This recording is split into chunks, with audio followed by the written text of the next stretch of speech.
So I wanted to share with you the exercises and the method behind functional range conditioning.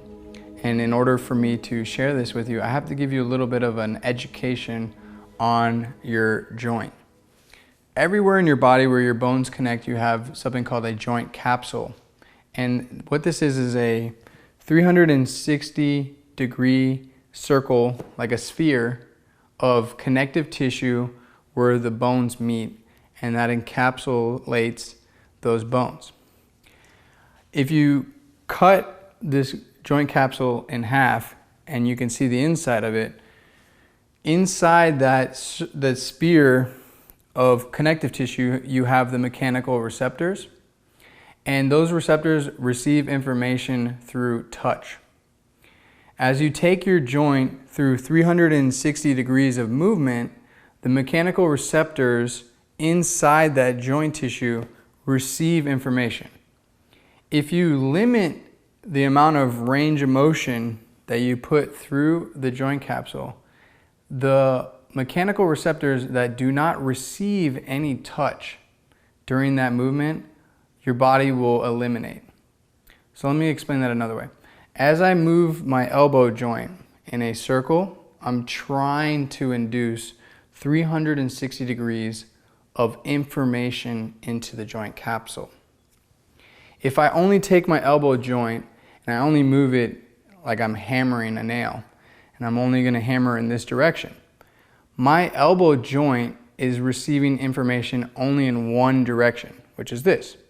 So if I continue to repeat this movement for weeks, months, years at a time, the joint tissue is only going to receive information for that movement. So what FRC does, what functional range conditioning will do, is it will teach your joint to have the ranges of motions that you've been eliminating. And so in order for me to explain this, I need to give you some of the principles behind it. The goal of functional range conditioning is to take your joint capsule and retrain it in all ranges of motion. Then what we can do is modulate the intensity of your nervous system to drive through that capsule. As we modulate the intensity, we make it more intense, your joint tissue becomes more adaptive to that information from the nervous system. And what I'm going to do is show you how to go through your joints and evaluate whether or not it's a healthy joint or a joint that is needing more exercise. When I go through a circle with my wrist, there will become a point where the tissue may pinch. And where that joint begins to have a pinching feeling, we call that a closing angle impingement. So as I extend my elbow, this joint, this degree of motion is an opening. As I close my elbow, as I flex it, this joint begins to close. So if I ended up having a pinching feeling on this closure, then that's an indication that there's an issue at that joint, at that pinching location. So what I'm going to do is show you some movements that is going to articulate the joints, and through that articulation, you're looking for closing angle impingements. Now if I'm doing my neck, and I begin to do a circle, and let's say I get to here and I feel a pinching pain on this side of my neck. Well, because my head is closing the angle on this side of my body, then I know that there's an issue there. If I had a pinching feeling on this side, which is an open angle, then I don't really have a concern. Now, if you have any pain or any impingements that are causing you issue, you need to go to a physician and have that evaluated. This is not a replacement for your doctor. All I'm doing is giving you a personal assessment that you can do for your own joints on your own. But if you feel any pain, you have to go to a physician and have that evaluated by a doctor. So I'm going to start with my hands, and I'm going to show you a controlled articulation of the wrist. You could do this at the same time, both hands. And what I'm doing here is I'm just taking my wrist joints through a full range of motion. There might be some clicking, there might be some little popping, but I don't have any pain, I don't have any pinching. So I know that my wrist joints are rather conditioned. Now if I want to go to my elbow, I'm going to do another articulation.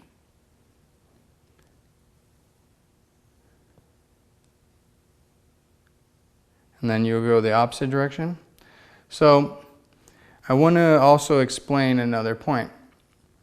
As I was referring to the modulation of your nervous system.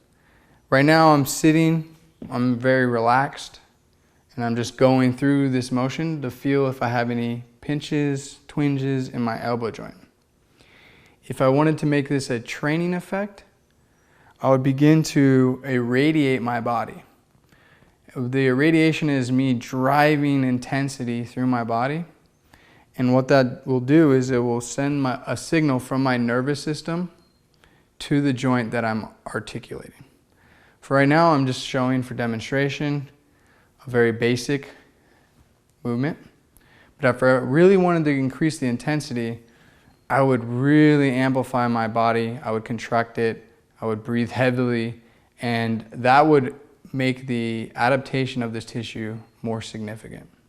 Now, if I want to increase the adaptation of the joint capsule tissue, what I'm going to do is irradiate the rest of my body. And what that requires is taking a deep breath, feeling my belly, feeling the intensity, gripping my hand, ripping my feet into the floor, really rooting the toes, feeling like I'm stiff as a board. And then I'm going to focus my energy right at the elbow joint as I go through the articulation. The more intense I make this, the more adaptation that will occur at the elbow joint. You can use this as a warm-up where you don't irradiate that intensely, or you can make this a workout effect and really charge yourself up and really go slow and controlled through the joint. The harder you do it and the slower, the more intense the adaptation. Now I'm going to go to the shoulder. I'm going to take my arm up into flexion, and then I'm going to reach back.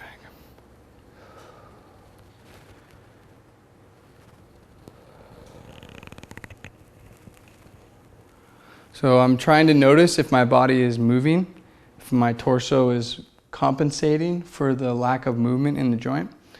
But if I can stay rigid without having to move my torso, the better. So as I'm going through this movement, I'm looking for impingements, any type of little pinching on the closing angle. Now I'm going to go to my neck. I'm going to cross my hands on my shoulders, tuck my chin,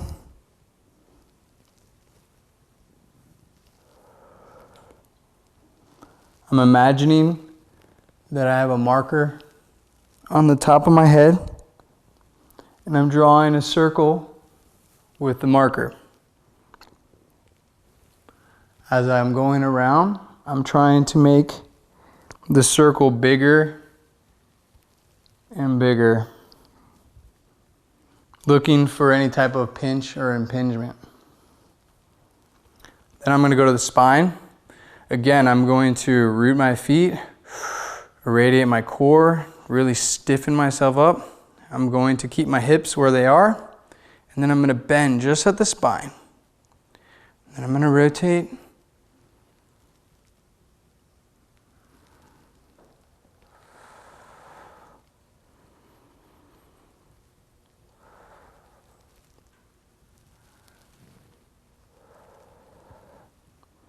As I'm doing this, I'm looking for any type of pinch on my spine. I'm also looking to see if my hips really have to bend in order to make up for this movement. Then I'm going to go to the hips, and I'm just going to make a circular articulation of the hip sockets. Controlled, feeling the joint, putting information into the joint capsule tissue. So all we're doing is we're telling the mechanical receptors that we're here to use the tissue, and that we want to use the tissue. Okay, and then to the knee, I'm going to demonstrate the controlled articulation for the knee joint. This is actually really potent, and you should consider doing this every day, because this will make sure you're putting all the information into the mechanical receptors of your knee joint capsule. So for your right knee, you're going to take your right arm, you're going to place it underneath your knee, you're going to grab your left bicep, your left arm, take your left arm and put it on the knee. So now you have your knee in like a headlock.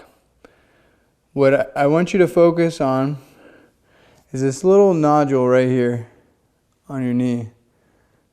Not the kneecap, not the patella, but the tibia right here. And now, as you can see, I'm able to move it pretty significantly. For most people, this might be difficult at first. But what I'm doing is I'm taking my knee and I'm moving it through a controlled articulation. Then what we'll do is we'll incorporate the feet. We'll move it out to the side, external rotation. Then I'll gas pedal down, rotate, coming back up, dorsiflexing the ankle, pulling my toes towards my knee.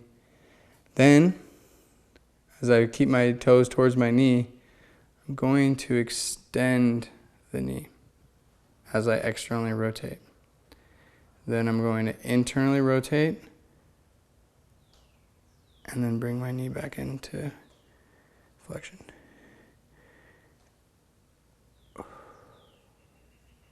As I'm doing this, I'm thinking about my body irradiating, being intense, breathing deep, and driving the nervous system right to the knee capsule. So my intention is focusing on the knee joint. And then you can go the opposite.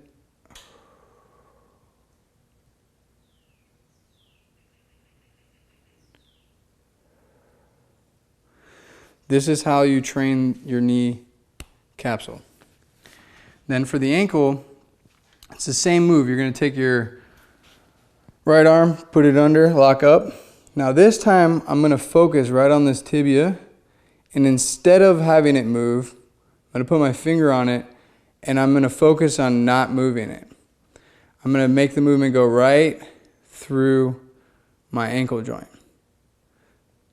So I'm focusing on just moving that. So if you watch here on my knee, the tibia should not move. The movement should all be directed through the ankle joint. You might get a little bit of movement at first, but as you begin to become mindful of your ankle joint, you'll be able to disconnect the ankle from your knee and just work on articulating that joint. Then go the other way. And what I'm looking for is any type of impingement, any type of pain. And if there is none, then doing this anyways will restore the joint capsule.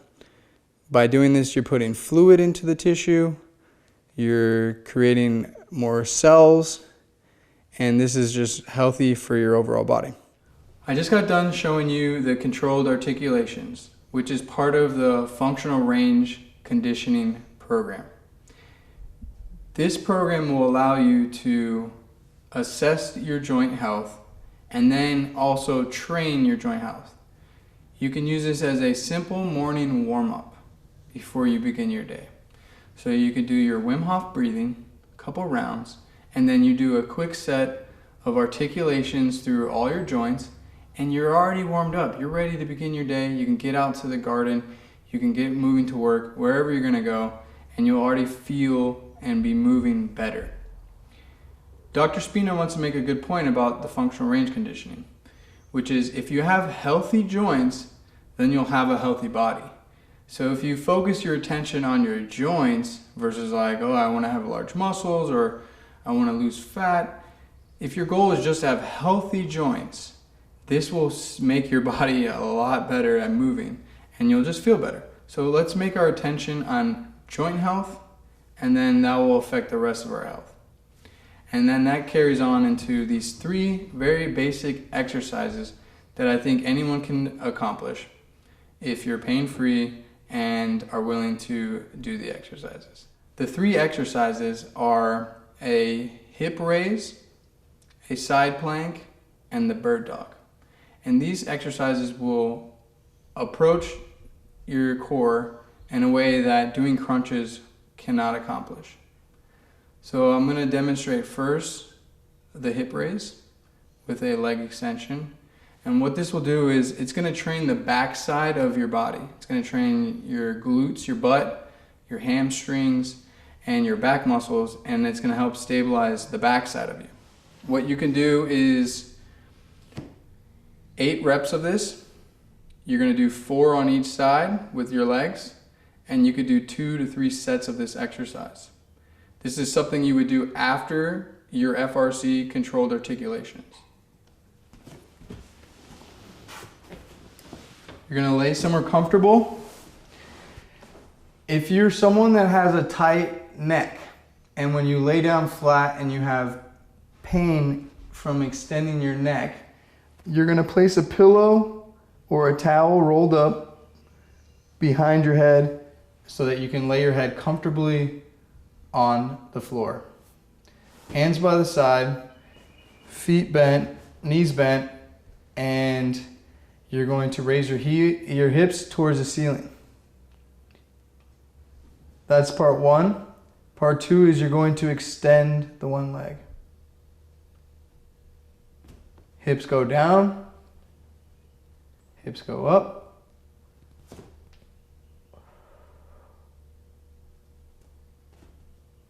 That's 1. You would do 4 to 8 of those. The focus is raising the hips up, squeezing your butt, your glutes, extending, trying to stay stiff. Back down. One more time, other side.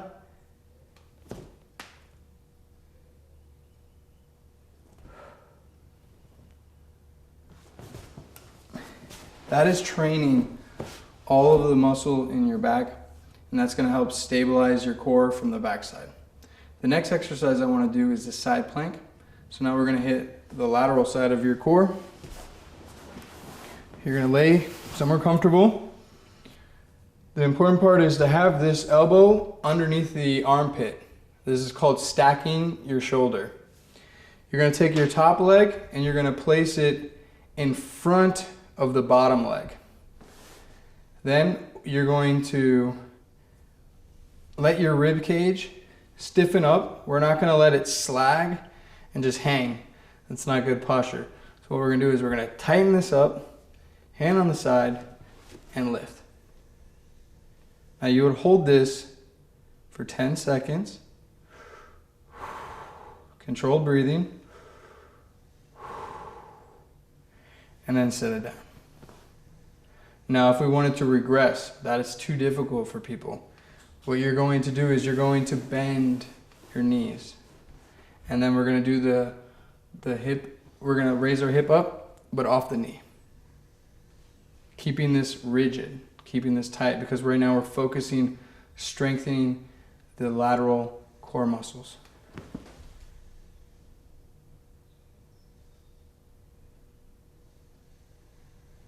You're going to hold this for 10 seconds.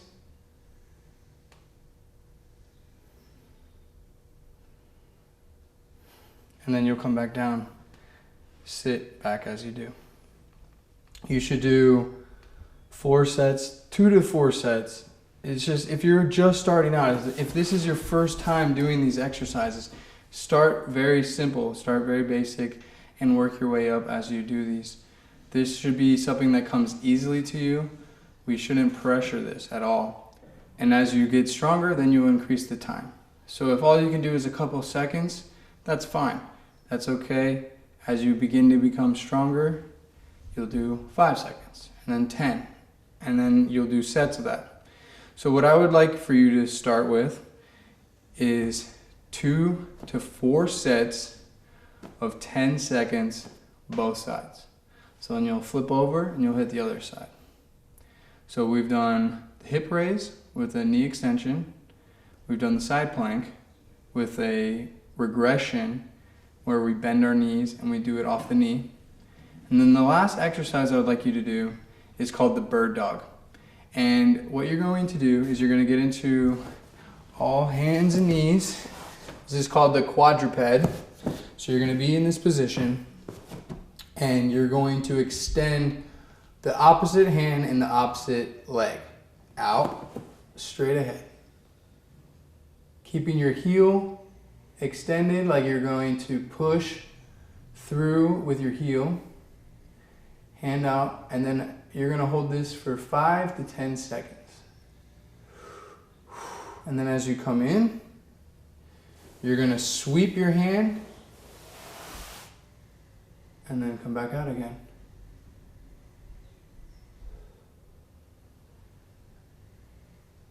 And then come in.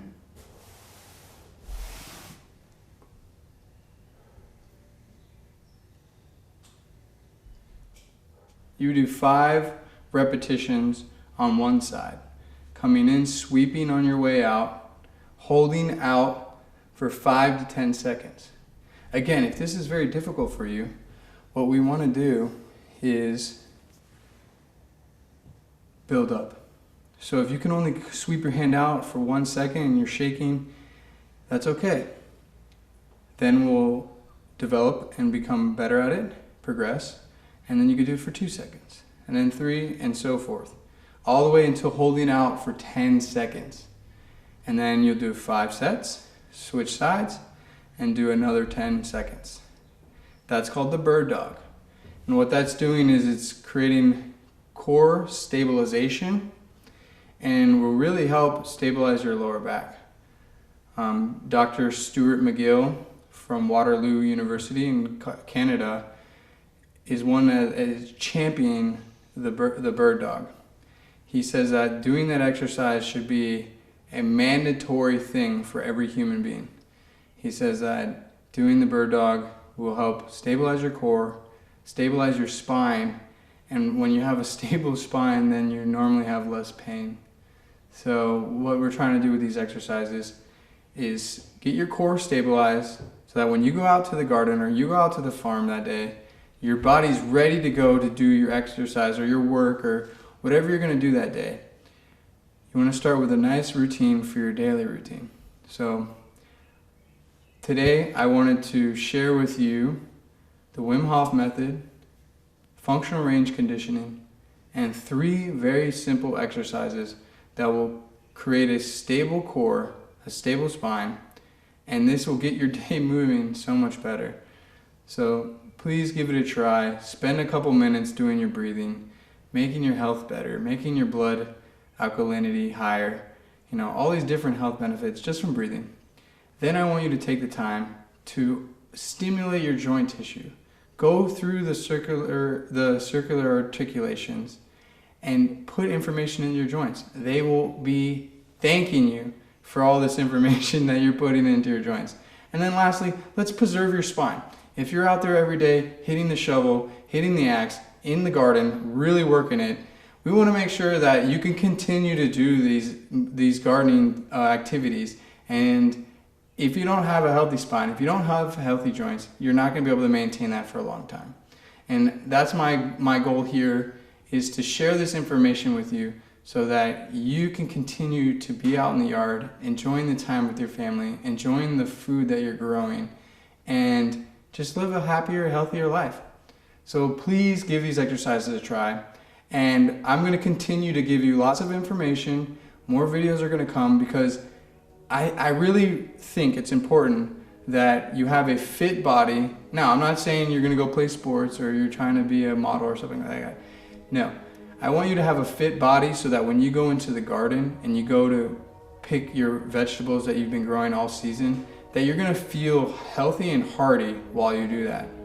And I'm just going to continue giving you different videos with more exercises, more instruction on how to build your body up, how to maintain the body you have, and how to live a vital life. So I'm Ben Pelton, and make sure you continue to follow Living Web Farms because we're going to bring you all the best information possible.